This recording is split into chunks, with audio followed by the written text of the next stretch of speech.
Part 3 of turning our apartment into a fairy forest. So we're going to start with the living room. I found this bookcase for free on Facebook Marketplace, so we can add some books to this area, but it kind of still feels lifeless in here and kind of gives IKEA instead of forest. So switch them out for these two bookcases, which I also found for free, which is way better. They're warmer and matches the forest vibe more. We just got this, and I actually spent $20 on it, which is the first piece of furniture I've spent money on, but it's kind of too big for this area.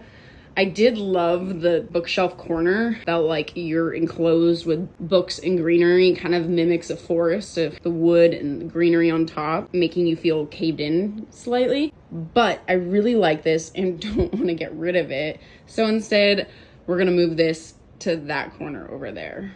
And now it gives a bit of symmetry to the room as well. I also got this coffee table ottoman from Facebook Marketplace, which I was super happy about because it's such a tight space. We need something long and skinny. Plus, I love the idea of being able to turn the couch into a bed if we're watching a movie. Although I don't like the color of the wood on top, so I painted that black to better blend in. I got this rug and I like how it's green. However, I found that Lola's hair sticks to it so easily and stands out like a sore thumb, so I will eventually change this out for a different rug. I don't like the couch. The gray doesn't match the aesthetic we're going for, plus it isn't comfortable, so I will be keeping an eye out for a couch that better fits. Next, I started adding art to all the frames I've been collecting, and I've been just using our printer, nothing fancy.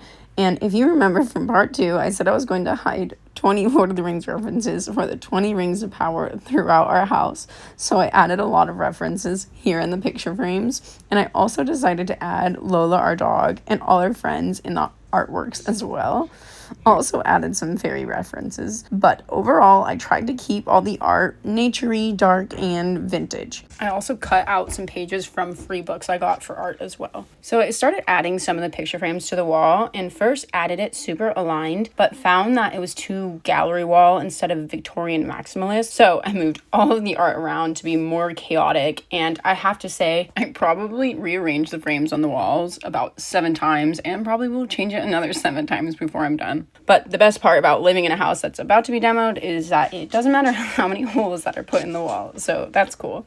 I made a few fake plants from these vines I got off Amazon because buying a pack of these are cheaper than buying fake plants, and I just cut them to length and then hot glue the pieces onto a pot where it looks good. And I got these pots just for free on Nextdoor, so this is a super affordable way to make a bunch of plants for like 1/10 of the price. I still have a lot to do, and I'm probably going to change a lot about this, so come back for part 4.